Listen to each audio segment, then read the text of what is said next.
Thank you very much for your cooperation. Oh, wow.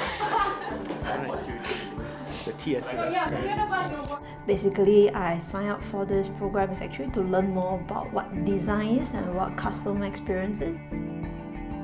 Prior to coming to this workshop, I have no idea actually what I was getting into.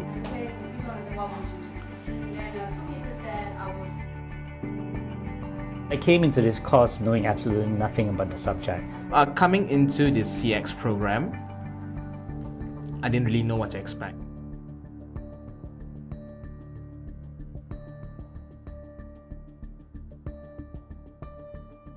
I noticed that a lot of time was spent upfront, okay, finding out what the real problem was, or maybe getting close to what the real problem was.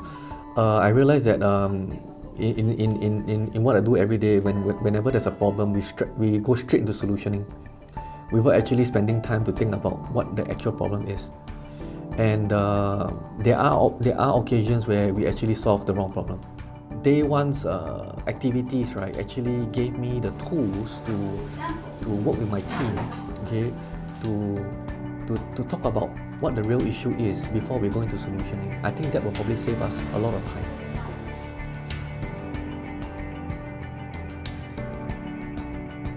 One key item is to differentiate between what is a finding and what's an insight. Because in our usual work, we have a lot of data going on. We have all this humongous amount of data, numbers.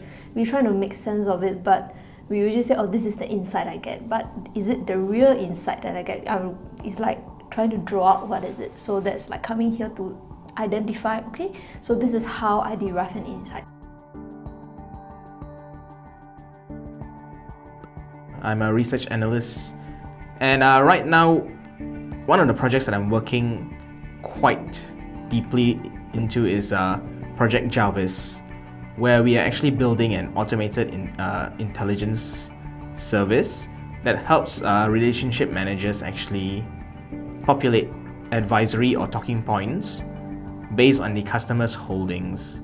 So coming into this CX program, I didn't really know what to expect, because when I was building Jarvis, I did not really think about the RM's point of view.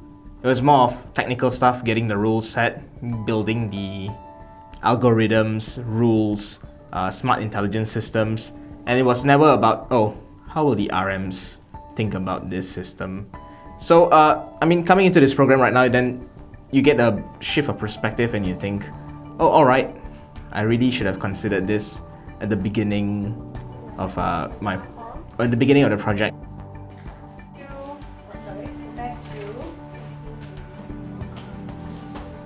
Session 1. The biggest lesson that I've learned is put design into the initial stages of your planning.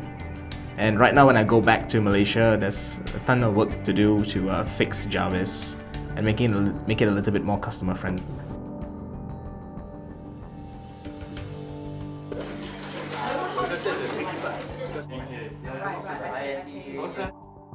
I think putting a proper structure in place to describe what exactly is a customer journey and this human-centric design is really important, because prior to this it was more of a gut feel. You would have people, the leaders, say, what do you think the customer would feel like, or how do you think the customer would feel in this situation? It's very vague. Whereas now with the structure in place, you can actually have discussion points, you know where you can improve, and it's measurable. And I think that makes a big difference. One thing that I still have question in my mind is how do we propagate this kind of design thinking in our daily work? Because it's very easy when we are here, when we are amongst a group of people with the same objective. We want to learn this, we want to better improve how we work daily. It's very easy to get there, but when we bring it back, when each of us go back to our own division, we bring it back to our own daily work, right?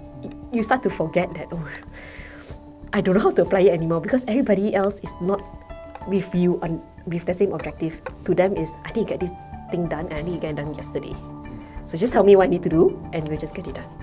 Yeah, so that is one thing that I find challenging. As much as we are very keen to learn a new way of doing things, but I think it's really how to slow down to improve the speed.